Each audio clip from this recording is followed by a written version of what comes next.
Friends, welcome to books in Tamil. இன்னைக்கு books in தமிழில் happiness சீரீஸில் ஒரு இன்ட்ரெஸ்டிங்கான விஷயத்த உங்கள் கூட ஷேர் பண்ணிக்க போகிறேன். இந்த உலகத்தில் இருக்கிற எல்லா மனிதர்கள்கிட்டையும் காமனாக இருக்கிற ஒரே ஒரு விஷயம் என்ன அப்படின்னு கேட்டால் நீங்கள் என்ன சொல்லுவீங்க? இந்த உலகத்தில் இருக்கிற பலவேறுபட்ட மக்கள் பலவேறு விதங்களால் பிரிஞ்சிருக்காங்க. நிறத்தினால, பணத்தினால, பதவியினால், அப்புறம் அவங்களுக்கு இருக்கக்கூடிய உடல் உபாதைகள்னால, அவங்க வசிக்கக்கூடிய பகுதியில் இருக்கிற கம்ஃபர்ட்ஸ் அண்ட் டிஸ்கம்ஃபர்ட்ஸ்னால, இப்படி பலவேறு வித்தியாசங்கள் நமக்குள்ளே இருந்தாலும் இந்த உலகத்தில் இருக்கிற எல்லா மக்கள்கிட்டையும் இருக்கிற ஒரே ஒரு காமனான விஷயம் என்னன்னா, நாம் எல்லாருமே மகிழ்ச்சியாக இருக்கணும் அப்படின்னு முயற்சி பண்ணிகிட்ருக்கோம். All of us are searching for happiness. So அந்த மகிழ்ச்சிங்கிறது எங்கே இருக்குது? தமிழில் பார்த்தீங்கன்னா இதுக்கு எவ்வளோ அழகாக பேர் வச்சுருக்காங்க பாருங்களேன். மன மகிழ்ச்சி அப்படின்னு வச்சுருக்காங்க. ஸோ மகிழ்ச்சிங்கிறது நம்மளோட மனசுக்குள்ளே தான் இருக்குது. அந்த ஹாப்பினஸ் நம்மளோட மைண்ட்குள்ளே தான் இருக்குது. ஸோ இந்த மகிழ்ச்சியை நம்மக்கிட்ட இருந்து திருடக்கூடிய 5 திருடர்கள் யார் யார் அப்படிங்கிறது தான் நான் இந்த வீடியோவில் உங்ககிட்ட சொல்ல போகிறேன். நம்மளுடைய மன மகிழ்ச்சியை நம்மக்கிட்ட இருந்து திருடுற முதல் திருடன் control and craving for perfection.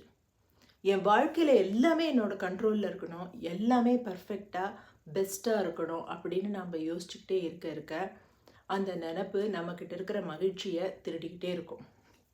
So என்னோடய பாஸ்ட்லையும் ஃப்யூச்சர்லேயுமே என்னோடய நினப்பு எப்போவுமே இருக்கும். ஸோ என்னோடய பாஸ்டில் நடந்த பிரச்சனைகளை பற்றி நான் நினச்சி கவலைப்பட்டுக்கிட்டே இருப்பேன். என்னோடய ஃப்யூச்சர் எப்படி இருக்குமோ அப்படின்னு யோசித்து ஒரு ஆன்சைட்டிலே இருப்பேன். ஸோ இது ரெண்டுத்தையும் தவிர்த்துட்டு ஒரு நாளைக்கு சில மணி பொழுதுகளாவது ப்ரெசண்ட்டில் இருக்கிறதுக்கு நாம் ஒரு ப்ராக்டிஸ் எடுத்துக்கணும். அதாவது பாஸ்டில் என்ன நடந்தோ ஆகிட்டு போகுது, ஃப்யூச்சர் எப்படி வேணால் போயிட்டு போகுது, இந்த நிமிஷம் இப்போ என்னுடைய மனத்தை நான் மகிழ்ச்சியாக வச்சுக்க போகிறேன் அப்படிங்கிற ஒரு பயிற்சியை நாள் பூரா பண்ண முடியுமா அப்படின்னு நீங்கள் கேட்கலாம். அட்லீஸ்ட் சில மணி துணிகளாவது பண்ண உங்கள் மனம் அமைதி அடைஞ்சிக்கிட்டே வரதை நீங்களாகவே உணர முடியும். So letting go of control. ஒரு சில பிரச்சனைகள் நம்ம லைஃப்பில் இருக்க தான் இருக்கும். எல்லா விஷயத்தையும் நம்மளால் கண்ட்ரோல் பண்ண முடியாது, எல்லா விஷயத்தையும் நம்மளால் சரி பண்ண முடியாது. அப்படி சரி பண்ண முடியாத விஷயங்களை அக்செப்ட் பண்ணிக்கும் பொழுது தான் மனம் அமைதி அடையும், மகிழ்ச்சி அடையும். ஸோ முதல் தீஃப் நம்ம மகிழ்ச்சியை நம்மக்கிட்டேருந்து திருடுறது யாருன்னா, எல்லா விஷயத்தையும் கண்ட்ரோல் பண்ணணும் அப்படின்னு நாம் நினைக்கிற அந்த கிரேவிங் தான். ரெண்டாவது தீஃப் கன்சீட். தமிழில் இதை அகந்தை அப்படின்னு சொல்லுவோம் இல்லையா? அகந்தைன்னா என்னென்னா, என்னோடய வாழ்க்கையிலே ரொம்ப ரொம்ப முக்கியமான பர்சன் நான் தான் அப்படின்னு நினச்சிக்கிறது. ஸோ நம்ம அப்படி நினைச்சிட்டு அந்த நினைப்பு இருக்கும் பொழுது இன்னொருத்தருக்கு நாம் உதவி பண்ணால் கூட, நான் இவ்வளோ பெரிய உதவி அவனுக்கு பண்ணியிருக்கேன், அவன் பதிலுக்கு எனக்கு தேங்க் பண்ண மாட்டேங்கிறானே, நன்றி கூட சொல்ல மாட்டேங்கிறானே அப்படின்னு அதை நினச்சி கவலைப்பட்டுட்டு இருப்போம். யாருக்கோ நம்ம உதவி பண்ணியிருக்கோம், அந்த உதவினாலேயே நம்மளோட மகிழ்ச்சியை நாம் இழந்துருவோம். எப்போ நம்ம அந்த உதவிக்கு ஏதோ ஒரு பிரதிபலனை எதிர்பார்க்கும் பொழுது. ஏன் நம்ம அப்பங்க நம்மளோட அகந்தையிலேருந்து ஆப்ரேட் பண்ணுறோம். So we have to let it கோ.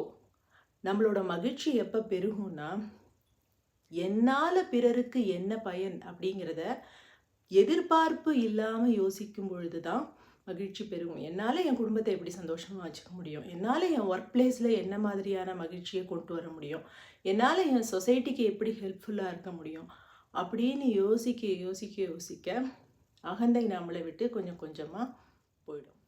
அகந்தை நம்மளை விட்டு கொஞ்சம் கொஞ்சமாக போனாதான் நம்மளால் நம்மளோட உண்மையான மகிழ்ச்சியை உணர முடியும். இல்லைன்னா எப்போவுமே ஒரு டிஸ்கண்டென்ட்லேயே இருப்போம். நான் இவ்வளோ செஞ்சுருக்கேன், எனக்கு எதுவுமே கிடைக்கல, நான் இந்த குடும்பத்துக்காக இவ்வளோ செஞ்சேன், எனக்கு எதுவும் கிடைக்கல, நான் இந்த சொசைட்டிக்கு இவ்வளோ செஞ்சு என்ன ஆக போகுது, எனக்கு என்ன கிடைக்க போகுது. உண்மை என்னென்னா, அதை செய்யும் பொழுது அந்த செயலையே ஒரு மகிழ்ச்சியான செயலாக பார்த்துட்டோம் அப்படின்னு சொன்னால், அதிலிருந்து நமக்கு எதுவும் கிடைக்கணும்னு நாம் எதிர்பார்க்க மாட்டோம். அந்த செயலும் அந்த செயலின் விளைவும் ரெண்டும் ஒன்றே தான். அந்த செயலை செய்யும் பொழுதே நீங்கள் மகிழ்ச்சியாக இருந்துட்டீங்க இல்லையா? அப்போது அந்த மகிழ்ச்சியே அதோட பலன், அந்த செயலே அந்த செயலோட பலன் அப்படின்ற ஒரு கண்ணோட்டத்தோடு நம்ம விஷயங்களை பார்க்க தொடங்கும் பொழுது இந்த கன்சீட் நம்மளை விட்டு கொஞ்சம் கொஞ்சமாக அகல தொடங்கும். மூணாவது தீஃப் காவெட்டிங் ஆர் என்விங்னு சொல்லலாம். இன்னொருத்தர்கிட்ட இருக்கிற இன்னொருத்தரோட நம்ம லைஃப்பை கம்பேர் பண்ணி பார்த்துக்கிட்டே இருக்கிறது. அதாவது மற்றவங்களோட கம்பேர் பண்ணி பார்த்து நம்மளோட லைஃப்பை வளர்த்துக்கிறது தான் பேசிக்காக ஹியூமனிட்டி வளர்கிறதுக்கே ஹெல்ப் பண்ணியிருக்கு. அவங்களோட பண்ண தப்புகளை நம்ம பண்ணாமல் இருப்போம். அவங்க எடுத்த சரியான பாதையை நாம் எடுப்போம். எப்போ நம்ம அவங்கள கொஞ்சம் கவனித்து அவங்களோட நம்மளை கம்பேர் பண்ணி பார்த்துக்கும் பொழுது அவங்க பண்ண மாதிரி நான் செய்கிறேனா அப்படின்லாம் நம்மளால் யோசிக்க முடியும். ஃபார் எக்ஸாம்பிள், என் பக்கத்து வீட்டில் ஒருத்தர் வேக்சின் போட்டுக்கிட்டாரு, அதனால் பொழைச்சிட்டாரு அப்படின்னா நான் அவரோட கம்பேர் பண்ணி பார்த்துக்கிட்டு நானும் வேக்சின் போட்டுக்கலாம். இன்னொரு பக்கத்து வீட்டில் ஒருத்தர் குடிச்சிட்டு கார் ஓட்டிகிட்டு போகிறாரு, அதனால் அவர் இறந்துட்டாரு அப்படின்னா அதை நான் கம்பேர் பண்ணி பார்த்து நான் எனக்கு குடிக்கக்கூடாது கார் ஓட்டும் போது அப்படின்னு நான் ஒரு முடிவுக்கு வரேன்னா அதுவும் எனக்கு ஒரு நன்மையை தரும். ஆனால் எப்போ நம்ம அந்த பக்கத்து வீட்டுக்காரர்களையும் நம்மளை சுற்றி இருக்கிற மனிதர்களையும் நம்ம மகிழ்ச்சிக்கான ஒரு பாராக யூஸ் பண்ணுறோமோ, இவங்களை விட நான் பெட்டராக இருந்தால் நான் மகிழ்ச்சியாக இருப்பேன், என் கசினை விட நிறைய பணம் சேர்த்துட்டா நான் மகிழ்ச்சியாக இருப்பேன், என் ஃப்ரெண்டை விட பெரிய வீடு வாங்கிட்டா நான் மகிழ்ச்சியாக இருப்பேன், இவன் அந்த பொருள் வச்சுருக்கானே அந்த பொருளை நான் வாங்கிட்டா நான் மகிழ்ச்சியாக இருப்பேன், இவன் அந்த பதவிக்கு போயிட்டானே அதே பதவிக்கு நானும் போயிட்டா நான் மகிழ்ச்சியாக இருப்பேன் அப்படின்னு அவங்களோட லைஃப் ஸ்டைலை நம்மளோட மகிழ்ச்சிக்கான பாரா வைக்கிறோமோ அதுதான் என்வி, பொறாமை. அந்த இடத்துல இருந்து நம்மளோட மகிழ்ச்சி கொஞ்சம் கொஞ்சமாக திருடப்படும். நம்ம மகிழ்ச்சியை திருடுற 4வது தீஃப் யாருன்னு கேட்டிங்கன்னா கன்சப்ஷன். அதாவது பொருட்களை கன்சியூம் பண்ணிக்கிட்டே இருந்தால் தான் மகிழ்ச்சி அப்படின்னு நம்ம மகிழ்ச்சியை அதோடு கொண்டு போய் வச்சுக்கிறது.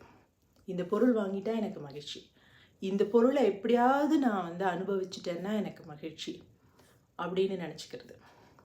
அதில் ஒரு பிரச்சனை என்னென்னா, அந்த பொருளை வாங்குற வரைக்கும் நம்ம மகிழ்ச்சியாகவே இருக்க மாட்டோம். ஏன்னா அந்த பொருளை வாங்கினதுக்கு அப்புறம் தான் நான் மகிழ்ச்சியாக இருப்பேன் அப்படின்னு நம்ம முதலே முடிவு பண்ணிடுறோம். சரி, அந்த பொருளை நான் வாங்கிட்டேன், இப்போ மகிழ்ச்சியாக இருப்பேனா அப்படின்னு கேட்டிங்கன்னா கொஞ்ச நாளைக்கு தான் மகிழ்ச்சியாக இருப்போம். அதுக்கப்புறம் அந்த பொருள் எங்கே நம்மளை விட்டு போயிடுமோ அப்படின்ற பதட்டத்திலே இருப்போம். அது எங்கே நம்மளை விட்டு யாராவது திருடிட்டு போயிடுவாங்களோ, இல்லை உடஞ்சி போயிடுமோ, இல்லை பழசாக போயிடுமோ அப்படிங்கிற ஒரு பதட்டத்திலே இருப்போம். அந்த பதட்டம் என்னைக்கு நம்மளுக்கு முடிஞ்சு போகுதோ அன்னைக்கு என்ன நடந்திருக்கும்னு கேட்டிங்கன்னா வேற ஒரு பொருள் மேலே நம்மளுக்கு அதே மாதிரியான ஆசை வந்திருக்கும். அப்போ நீங்கள் கேட்கலாம், ஏங்க எந்த பொருளுமே வாங்காமல் எப்படி தான் வாழ்கிறது அப்படின்னு. நீங்கள் ஒரு பொருளை வாங்குறீங்கன்னா அந்த பொருளை ஒரு எக்ஸ்பீரியன்ஸாக மட்டும் பார்த்துட்டு எப்போவுமே லெட் கோ பண்ணுறதுக்கு நம்ம மனசை தயாராக வச்சுக்கணும். அந்த பொருள் அதோட எக்ஸ்பீரியன்ஸுங்கிறது ஒரு போனஸ் தானே ஒழிய அந்த பொருள் நமது மகிழ்ச்சிக்கான ஒரு டெஃபினிஷன் இல்லை அப்படிங்கிற அவேர்னஸை நம்ம எப்போவுமே வச்சுருக்கணும். இப்போ நான் சொன்ன எல்லா தீப்ஸுமே பார்த்திங்கன்னா எல்லாரோட மனசுக்குள்ளேயும் திரும்ப திரும்ப திரும்ப திரும்ப எழுந்து வந்துக்கிட்டே இருக்கக்கூடிய தீப்ஸ் தான். இதை சொல்லிக்கிட்டு இருக்கிற என்னோட மனசுக்குள்ளேயும் திரும்ப திரும்ப இந்த தீப்ஸ் அப்பப்போ எழுந்து விழுந்து நம்ம மகிழ்ச்சியை திருட பார்ப்பாங்க. ஸோ முதல் விஷயம் என்னென்னா, இந்த மாதிரி ஒரு தீஃப் நம்மளுக்குள்ளே இருக்குது, அது எழுந்து எழுந்து வரும் அப்படிங்கிற அவேர்னஸை நம்ம வளர்த்துக்கணும். அது எழுந்து வரும்பொழுதெல்லாம் அதை பார்த்து தட்டி வைக்கிறதுக்கும் தள்ளி வைக்கிறதுக்கும் இந்த அவேர்னஸ் தான் நம்மளுக்கு உதவியாக இருக்கும். நம்ம மகிழ்ச்சியை திருடுற 5வது தீஃப் என்னன்னு கேட்டிங்கன்னா கம்ஃபர்ட். ஸோ இதை கொஞ்சம் சயின்டிஃபிக்கலாக நான் சொல்ல போகிறேன். நம்மளோட மூளை எப்போ மகிழ்ச்சியாக இருக்கும் அப்படின்னா புதிய விஷயங்களை நாம் கற்றுக்கிட்டே இருக்கும்பொழுது தான் மகிழ்ச்சியாக இருக்கும். ஆனால் அந்த கம்ஃபர்ட் ஜோன் அப்படி இருக்குல்ல, அது புதிய விஷயங்களை நாம் கற்றுக்கிறதுக்கு பெரிய எதிரி. எப்போ இதுதான் என்னோட கம்ஃபர்ட் ஜோன், இதுக்குள்ளேயே காலையிலேருந்து சாயந்தரம் வரைக்கும் இந்த ரொட்டீன்குள்ளேயே தான் இருக்க போகிறேன் அப்படிங்கிற ஒரு முடிவுக்கு நாம் வந்துடுறோமோ அந்த நேரத்துலேருந்து நம்ம மூளை ஒரு ஃபெட்டிக்குள்ளே ஒரு ஃப்ரஸ்ட்ரேஷனுக்குள்ளே போயிடும். அங்கேருந்து மூளை செயல்படக்கூடிய எல்லா பகுதிகளுமே மூளை செயல்படுற தன்மை குறைஞ்சிடும். நம்மள லெஃப்ட் சைட் மூளை ப்ரீஃப்ரண்டல் கார்டெக்ஸும் குறைஞ்சிடும். அந்த இடத்துல ஆக்டிவிட்டி குறையும் பொழுது நம்மளோட ஹாப்பினஸ் கோஷன்ட் நேச்சுரலாகவே குறைஞ்சிடும். ஸோ ஒரு கம்ஃபர்ட் ஜோன் வந்துடுச்சு அப்படின்னு சொன்னால் போதும் அப்படின்னு இருக்காமல் அந்த கம்ஃபர்ட் ஜோனை ஒரு ஸ்டெப்பிங் ஸ்டோனாக யூஸ் பண்ணி அடுத்த விஷயங்களை கற்றுக்கிறதுக்கும் அடுத்து என்ன பண்ணால் நம்ம சமூகத்துக்கு பயனுள்ளவர்களாக இருப்போம் அப்படின்னு யோசிக்கிறதுக்கும் அந்த கம்ஃபர்ட்டை நாம் யூஸ் பண்ண நம்மளுக்கு மகிழ்ச்சி இருக்கும். ஆனால் அந்த கம்ஃபர்ட்குள்ளேயே நம்ம மாட்டிக்கிட்டோன்னா அந்த comfort will become a thief which will steal our happiness. So இந்த 5 தீவ்ஸையும் எப்போதுமே ஞாபகத்தில் வச்சுக்கோங்க. இந்த 5 தீவ்ஸும் உங்களோட மனசுக்குள்ளே அப்பப்போ எழுந்துக்கிட்டே தான் இருப்பாங்க. அவங்கள நம்ம ஒரேடியாக நம்மகிட்டேருந்து பிரிக்க முடியாது.